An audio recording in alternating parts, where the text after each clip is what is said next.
नहीं खरीदेंगे, सोना नहीं खरीदेंगे। आखिरकार नरेंद्र मोदी जी ने कह ही दिया कि देश में लॉकडाउन की समस्या बन सकती है।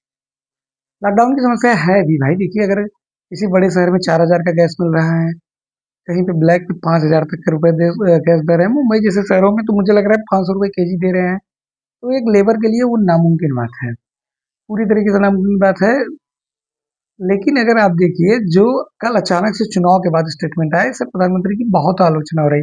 बिल्कुल भाई, आप देखिए, विजय विजय तमिलनाडु के मुख्यमंत्री जी ने जोश जोश में क्या कहा था कि गैस सिलेंडर फ्री दी जाएंगी। फिर उसी जगह अगर हम देखें तो बंगाल में भी गैस या कई चीजों पे सब्सिडी देने की बात अच्छी तगड़ी हुई थी, लेकिन उसके बाद क्या हुआ कि 12,000 रुपये सीधा दिया जाएगा, कोई सब्सिडी नहीं दी जाएगी। चलिए, उन्होंने अपना मास्टर स्ट्रोक कर लिया। लेकिन उन प्रदेशों का क्या, जहां पर गैस फ्री देने की बात हो चुकी है, किसी भी कैंडिडेट को, चाहे बीजेपी को, कांग्रेस को, उसको लगता है कि आज समस्या खत्म होगी, कल से हम अपना एजेंडा चालू कर देंगे। लेकिन जियो पॉलिटिक्स क्या है, ये कोई नहीं जानता। आखिरकार हमारे नरेंद्र मोदी जी ने अपना मास्टर स्ट्रोक खोला और क्या कहते हैं कि उन्होंने कहा कि भाई, देश में सोने की समस्या है। बिल्कुल है भाई। और हालांकि अगर एक गरीब आदमी है तो वो 2 लाख रुपए का 10 ग्राम सोना खरीद के किसी को गिफ्ट नहीं देगा, अपने वाइफ के लिए नहीं बनवाया। उसी 2 लाख में अगर वो अपने वाइफ के लिए कहीं जमीन खरीद लेगा, ग्रामीण क्षेत्र का इंसान है, तो वो ठीक है। वो उसके लिए ज्वेलरी से ज्यादा हेल्पफुल हो जाएगी फ्यूचर के लिए। बाकी और चीजें देखा जाए तो गैस की समस्या वास्तव में है। डीएसी नंबर का जो कह सकते हैं बवासीर फैला हुआ है, बहुत समस्या है।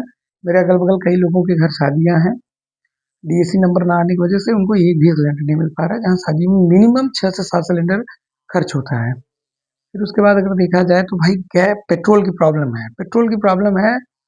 अब जिनको लग रहा है नहीं है, तो वो ऐसे, मतलब जो हाईवे के पास आसपास के पेट्रोल पंप है, उन पे नहीं है, क्योंकि उन पे आपूर्ति कराई जा रही है। लेकिन अगर लोकल एरिया के जो पेट्रोल पंप है, उन पे बहुत ज्यादा दिक्कत है। उन पे मोस्टली दिक्कत ये है कि भाई, 100 रुपए से ज्यादा पेट्रोल नहीं दे रहा है, क्योंकि उनके यहाँ पहुंच नहीं पा रहा ना भाई। बड़े कॉन्ट्रैक्टर के पास जल्दी पहुंच रहा है, छोटे कॉन्ट्रैक्टर के पास छोटे पेट्रोल पंप पे बहुत लेट से पहुंच रहा है। फिर उसके बाद उसमें भी कई कंपनियां हैं जिनका मतलब स्टोरेज अच्छा था, जियो का हुआ, या तो मान लीजिए इंडियन ऑयल भी उतना बहुत अच्छा परफॉर्मेंस नहीं दे पा रहा है। और नयारा वगैरह जो पहले करके दूसरे का नाम से जाना जाता है, तो उनकी स्थिति खराब है। खास करके जो प्राइवेट ओन्ड है, जो पीएसयू में नहीं आती है, या तो किसी अच्छे बिजनेसमैन के कंट्रोल में नहीं आती, उनकी स्थिति थोड़ा डाउन है। उनके यहाँ पेट्रोल की अवेबिलिटी कम है। बाकी पाम ऑयल जो हम इंपोर्ट करते हैं, मतलब तेल कम खाना अच्छी बात है, क्योंकि भाई इतना बड़ा देश है। देखिए, तेल की आपूर्ति तो नामुमकिन है कि इसी देश में पैदा करके दे दिया जाए।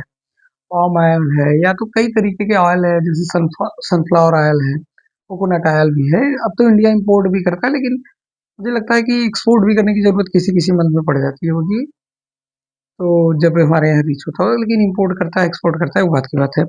और चीजों में, कई चीजों में अगर देखा जाए तो देश में समस्याएं बढ़ रही हैं। तो ये प्रधानमंत्री मोदी जी का कहना गलत नहीं है कि भाई हम चीजें, रिसोर्सों का यूज कम करें। लेकिन शायद इसको चुनाव के पहले कहा जाता तो ये चुनाव प्रोपेगेंडा न बनते। बाकी आप लोगों की राय क्या है, कमेंट करिए। आप सभी का धन्यवाद। चैनल के साथ बने रहिए न्यूज बिट के लिए।